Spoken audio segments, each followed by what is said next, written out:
Hello, this is about take 3. First of all, I had my camera around the wrong way, then I had it up at the wrong angle, and then a sister came out from the meeting early to catch her bus, and she's terrified of me, I think, and then some others came by and picked her up so she could probably avoid the horrible, nasty, disgusting apostate standing in the corner. Anyway, so I'll turn my camera around so you can see my car today.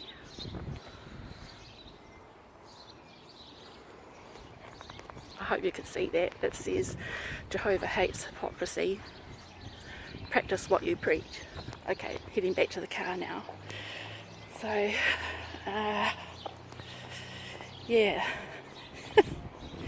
Oh dear.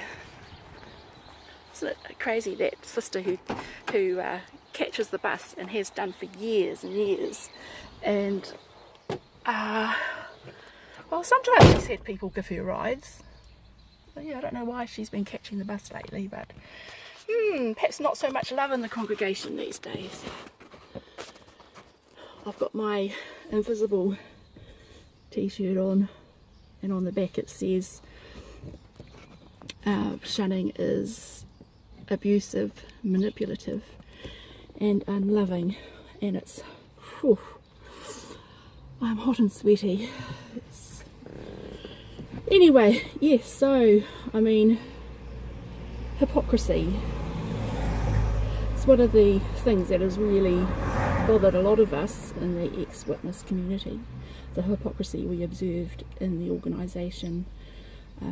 Jehovah's Witnesses are supposed to be the most loving people on earth, according to them, yet that is not really what you find when you're in the congregation. I don't think it's that people don't want to be loving,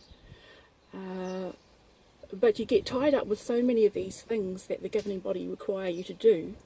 For example, you know, going out in the ministry and reporting your time, and I think that takes away from what you could be doing for those in your congregation.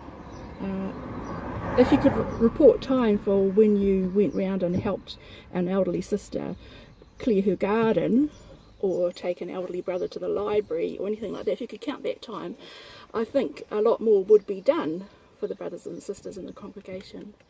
But I think they feel, and I suppose I used to a degree, that I had a bit of a free pass because I was out in the preaching work.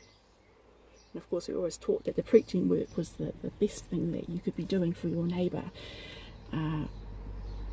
Yeah, so a lot of brothers and sisters would languish in the congregation and are lonely or depressed, and we know that's true. What really bugs me about Jehovah's Witnesses is the way they look down upon anyone else who's professes to be Christian or does good things for the community. They feel superior to these ones. These others, you know, they're good intentions, but they're misguided and really under Satan's control.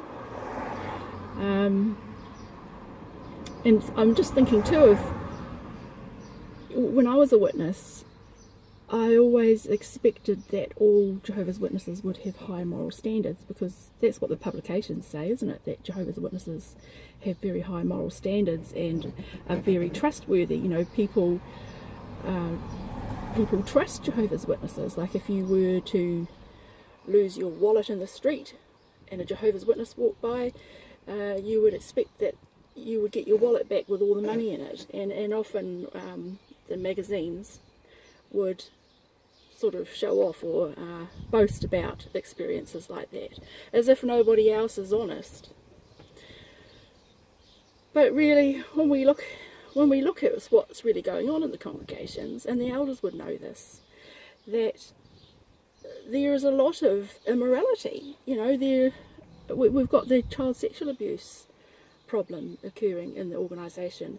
Before I left the organisation, I didn't have a clue that this sort of thing was going on. I thought, how could these morally superior people who are professing to live by Bible's standards that's another subject in itself. But anyway, having high moral standards, how could they even be thinking of doing these sorts of things? I was so naive that I didn't think that crime, you know, of that sort, sexual abuse, rape, domestic violence, theft, I just didn't imagine that these things could be happening, but they are. And witnesses will readily point the finger at other religious organisations for their failings to teach their people moral standards, their failings to teach them the truth, you know, doctrinal error. I mean, all these things Jehovah's Witnesses are guilty of themselves, yet they point their finger at others and saying that basically they do not have God's favour. So if they don't have God's favour for those reasons, then Jehovah's Witnesses can't have God's favour either. So I don't really think a lot of witnesses think too closely about their beliefs. Maybe most of them don't actually really believe in God at all.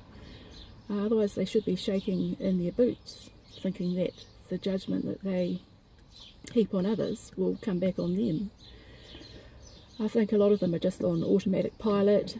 It's the way they're brought up, it's their social network, they've just got used to the way it is, they got comfortable and they don't really care. Yet at the same time they're still drawing people into this organisation, which is, you know, for those who are true believers, they're being led into a trap. They are basically enslaving themselves to other humans who, I don't know, perhaps like the religious Pharisees in Jesus' day, the governing body, like power and glory for themselves.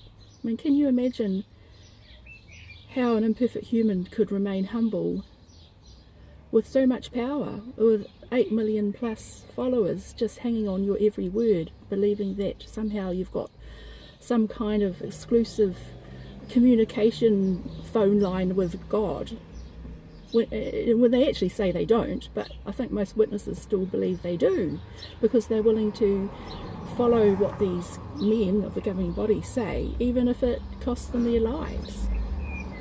It's very strange. I mean, it just shows the power of indoctrination that cults are able to use.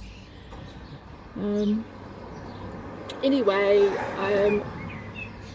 I'll just leave it at that for today, I think. Yeah, okay, bye-bye.